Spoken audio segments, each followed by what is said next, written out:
Hello everyone, আসসালামু আলাইকুম। আবার একটা নতুন ব্লগ নিয়ে চলে আসলাম। বাড়ি থেকে এত যে আম পাঠানো হয়েছে, এগুলো বুঝতেছি না কি করব, কিভাবে খাবো। এত আম তো আর একসাথে খাওয়া যায় না, তো মনে হলো বাকি আমগুলো আমি আমসত্ত্ব বানিয়ে নিই।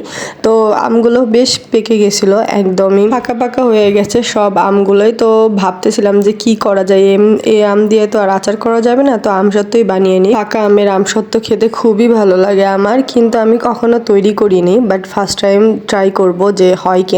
তো প্রথমেই পাকা আমগুলো এই যে চিপড়ে চিপড়ে আমি ব্লেন্ডারের ভিতরে নিতেছিলাম। আটিগুলোর তো কোনো কাজ নাই, তো এগুলো ফালাই দিতে হবে। তারপরে এগুলো আমি সুন্দর মতন করে ব্লেন্ড করে নিতেছিলাম, যাতে একদমই মিহি হয়, কোনো আঁশ না থাকে। যেহেতু আমসত্ত্ব বানাবো, আমসত্ত্বর ক্ষেত্রে যদি একটু আঁশ থাকে তাহলে ওটা সুন্দরভাবে বসে না।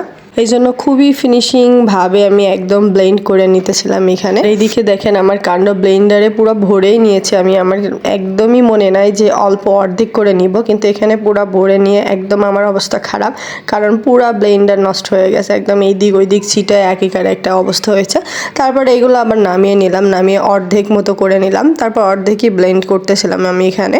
এখন সুন্দর মতো ব্লেন্ড করে এই যে আমি এখানে আলাদা পাত্রে একটা নামিয়ে নিতেছিলাম, যেটাতে আর কি আমি আমসত্ত্ব তৈরি করব। তো ওটাতে ঢেলে ঢেলে এখানে নিতেছিলাম সুন্দর মতো করে। এই যে দেখেন আমের পিউরিটা কত সুন্দর হয়েছে। তারপর এর মধ্যে এখন আমার চিনি মিশাতে হবে, যেহেতু আমার আমটা একদম মিষ্টি টক এর মাঝখানে ছিল, তো যতটুকু পরিমাণ চিনি লাগে তো এখানে আমি ততটুকু পরিমাণে চিনি মিশিয়ে নিতেছিলাম। তারপর এখানে চিনি দেওয়ার পর এখানে আমি পরিমাণ মতন লবণও দিয়ে দিতেছিলাম। লবণ ছাড়া একদমই ভালো লাগে না, কোনো কিছুর স্বাদই আসে না।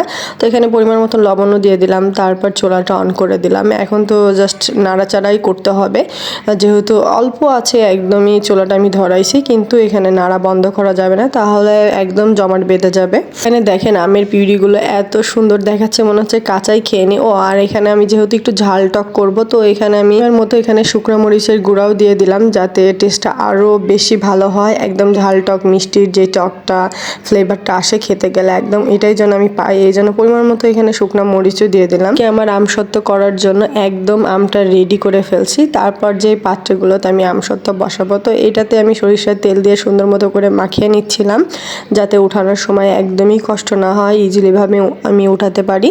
তো এই যে আমি প্লেটে সুন্দর মতো করে চামচ দিয়ে দিয়ে বসাচ্ছিলাম। আর এখানে আমি একদমই পাতলা করে দিব, মোটা করে দিলে শুকাতেও অনেক টাইম লাগে, তো খেতেও অতটা ভালো লাগে না। এই জন্য আমি একদমই পাতলা করে দিব, যাতে শুকায় একদমই সময় না লাগে। 2 থেকে 3 দিনের মধ্যেই যাতে শুকিয়ে যায়, আর ঠিকভাবে রোদ হলে 2 থেকে 3 দিনই সময় লাগবে। তো এখানে আমি সব পাত্রে এক এক করে বসিয়ে নিয়েছি। আর এখানে আমি একটু সমান করে দিতেছিলাম, যাতে উঁচু নিচু না হয়, তাহলে দেখতে ভালো লাগবে। অনেকগুলো প্লেটে এভাবেই বসিয়ে নিয়েছি, আর এগুলো এখন শুকাতে হবে। যাই হোক, আজকের ব্লগ এখানে শেষ করলাম। সবাই ভালো থাকবেন, সুস্থ থাকবেন। আল্লাহ হাফেজ।